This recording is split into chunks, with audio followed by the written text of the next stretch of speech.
এসে সঞ্জয়কে হেফাজতে নিয়েছে সিবিআই। মেডিকেল টেস্ট করিয়ে সঞ্জয়কে হস্তান্তর করা হয়। ধৃত সঞ্জয়কে সিবিআইকে হস্তান্তর করা হয়েছে পুলিশের তরফ থেকে। এসএসকেএম এর সকালেই তার মেডিকেল টেস্ট করা হয় এবং মেডিকেল টেস্টের পরই সিজিওতে হস্তান্তর করা হয়েছে। সিবিআইকে হস্তান্তর করার পর ধৃত সঞ্জয় রায়ের আবারও একবার মেডিকেল টেস্ট করানো হতে পারে বলে খবর পাওয়া যাচ্ছে। আমরা কথা বলবো, আমাদের সঙ্গে সরাসরি রয়েছেন আমাদের প্রতিনিধি পিয়ালি মিত্র রয়েছে আমাদের সঙ্গে। পিয়ালি, এখনো অবধি তদন্তের গতি প্রকৃতি, সিবিআই তৎপর, আমরা দেখেছি 3টি দলে ভাগ হয়ে তদন্ত শুরু হয়েছে, আপডেট কি?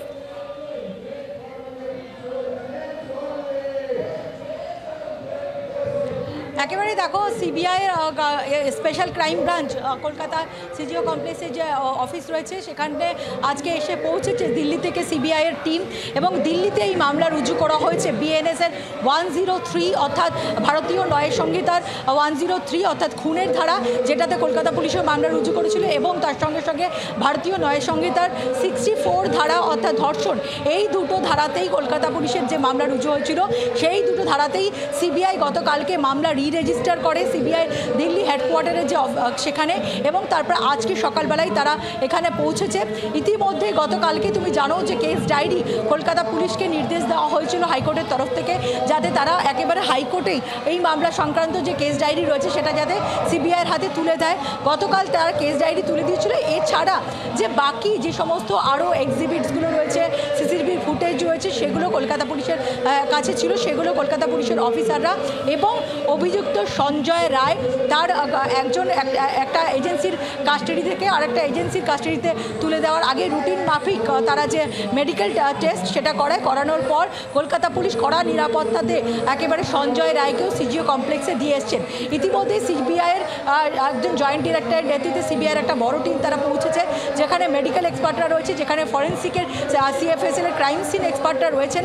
তারা এই মুহূর্তে সিজিও কমপ্লেক্সে বৈঠক করছেন, এবং এখনও পর্যন্ত সিবিআইয়ের হাতে তদন্তভার যাওয়ার আগে কলকাতা পুলিশ যে তদন্ত করছিল তাদের তদন্তে কি উঠে এসছে, যে কেস ডায়েরি তারা পেয়েছেন সেই কেস ডায়েরিতে কী রয়েছে, যে অভিযুক্তকে তারা গ্রেপ্তার করেছে তার কি বয়ান রয়েছে, এবং যাদের এখনও পর্যন্ত বয়ান রেকর্ড করা হয়েছে সেই নথিগুলো, কেস ডায়েরি, স্টেটমেন্ট, সেগুলো তারা খতিয়ে দেখছেন, সিসিটিভির ফুটেজ তারা খতিয়ে দেখছেন, এবং সেই কাজ প্রাথমিক পর্যায়ে সেই কাজ শেষ হবার পর তারা কিন্তু সরজমিনে তদন্তে নামবেন বলে আমরা জানতে পারছি, এবং আলাদা আলাদা টিমে ভাগ হয়ে এই টিম তদন্ত শুরু করবে। এবং একটা টিম আজকেই, যেটা অনুমান করা হচ্ছে, আজকেই আরজি করে যে ঘটনাস্থল রয়েছে, আরজি করে এমার্জেন্সি বিল্ডিংয়ের 4 তলাতে, যেখানে সেমিনার হল থেকে ওই ছাত্রীর দেহ পাওয়া গিয়েছিল, পরবর্তী সময় ময়নাতদন্তে জানা যায় যে তাকে গলা টিপে শ্বাসরোধ করে খুন করা হয় এবং তার শরীরে সেক্সুয়াল অ্যাসল্টের প্রমাণ পাওয়া যায়। ফলে সেই জায়গাটা কোন জায়গায়, সেখানে কারা কারা ছিলেন, কারা প্রথম দেখলেন, ওইখানে কি অবস্থাতে দেহ উদ্ধার হয়, ঘটনাস্থলটা কীরকম, তার ডায়াগ্রাম তৈরি করা, এই সমস্ত বিষয় সিবিআই স্পেশাল ক্রাইম ব্রাঞ্চের অফিসাররা, সিএফএসএলের যে ক্রাইম সিন এক্সপার্টরা রয়েছে তাদেরকে নিয়ে আসবেন, এবং মেডিকেল এক্সপার্টদেরকেও নিয়ে আসা হয়েছে। তার কারণ হচ্ছে যে যখন দেহটা উদ্ধার হয় তখন কি অবস্থা ছিল, কলকাতা পুলিশের যে ইনকোয়েস্ট রিপোর্ট তার সঙ্গে যে ছবি তুলে রাখা হয়েছে সেইগুলো তারা মিলিয়ে দেখবেন, ময়নাতদন্তের রিপোর্ট, সেইগুলোর ক্ষেত্রে কিন্তু দেখার পর যেটা অভিযোগ উঠছে যে ধরনের আঘাতের কথা উল্লেখ করা হয়েছে ইনকোয়েস্ট রিপোর্টে বা পিএম রিপোর্টে, সেখানে পরিবার বা অন্যান্য বিভিন্ন মহল থেকে অভিযোগ করা হচ্ছে যে এটা একজনের কাজ নয়।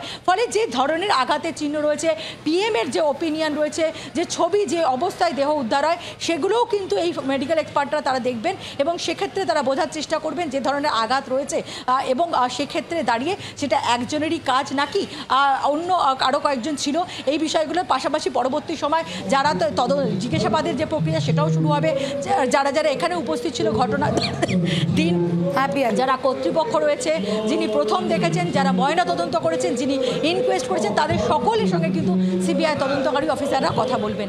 সঙ্গে থাকো পিয়ালি। যেমনটা আমাদের প্রতিনিধি আপনাদেরকে জানাচ্ছিলেন যে ইতিমধ্যে এই তদন্ত প্রক্রিয়া শুরু হয়ে গিয়েছে, 3টি দলে ভাগ হয়ে তদন্ত শুরু। সিবিআইয়ের একটি দল যারা সিজিওতে রয়েছে, যারা বৈঠক করছে যেমনটা জানা যাচ্ছে, এবং সিট বা কলকাতা পুলিশ যে তথ্যগুলো তাদের হাতে তুলে দিয়েছে সেই সব তথ্য নিয়ে তারা যেমন খতিয়ে দেখছে।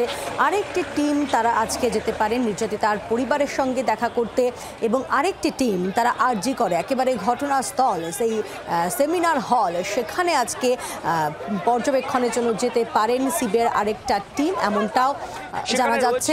এবং সম্ভাবনা রয়েছে সিবিআই আজকে ধৃত সঞ্জয়কে পাওয়ার পর ইতিমধ্যে পেয়ে গিয়েছে সিবিআই, তার মেডিকেলও করাতে পারে সিবিআই। যদি সকালে আজকে যখন কলকাতা পুলিশ লালবাজার থেকে ধৃতকে নিয়ে বেরোয়, তারা এসএসকেএমে যায়, সেখানে তারা মেডিকেল করায়, তারপর গঠন করে তাকে নিয়ে আসা হয় সিজিওতে এবং তুলে দেওয়া হয় সিবিআইয়ের হাতে। আবার একটু কথা বলবো, আমাদের সঙ্গে পিয়ালি এই মুহূর্তে রয়েছেন আমাদের প্রতিনিধি। পিয়ালি, একটু জানার চেষ্টা করবো, আজ সকাল সকাল তো ধৃত সঞ্জয় রায়ের মেডিকেল টেস্ট করানো হয়েছিল, যেহেতু সেখানে সিবিআই এর কোনো আধিকারিক ছিলেন না, তাই আবারও কি তার মেডিকেল টেস্ট করানো হতে পারে? এই বিষয়ে এখনো পর্যন্ত কি খবর রয়েছে তোমার কাছে পিয়ালি?